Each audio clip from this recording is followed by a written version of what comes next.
The best way you can achieve refresh and natural air freshener long-lasting, small cup and cotton. At step by step po, ipapakita ko, kumuha ako ng maliit na cup at nilagay ko direkta yung cotton at 1 teaspoon ng salt. Iodized salt, rock salt, pwede natin gamitin. At dito nga po sa ating gagawin, napakasimple, mas tumatagal ang amoy na meron akong hindi nawawala sa loob ng bahay. At 1 tablespoon po ng baking soda na mas tumatagal kumakapit ang scent nito. Higit sa lahat, deodorizer na rin ang dala nito. Pagkatapos, naglagay rin ako dito ng 1 teaspoon ng vinegar na tumutulong mag-alis kasama ng odor.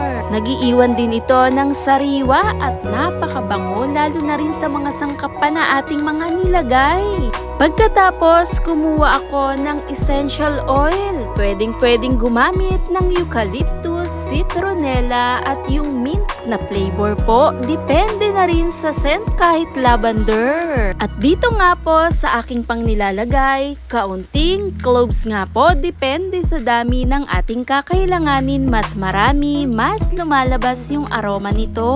At dito nga po sa aking nilagay na essential oil ay citronella. Mas tumatagal ang kapit nito, higit sa lahat repellent na rin. Optional, pwedeng maglagay ng fabric conditioner, depende na sa inyong scent. At heto nga sa ating ginawa, na-achieve natin yung refresh at all natural scent lang na tayo mismo gagawa ng gusto natin. Kahit saang parte sa loob ng bahay, pwedeng-pwede, sa may sala, sa kwarto, kahit pa sa opisina mo, kahit pa ay bandang pintuan ay mas mabangong humahalimuyak lalo na pagbukas ng ating pinto galing labas. Mas tumatagal at nakakapreskong amoy. Thanks for watching, guys!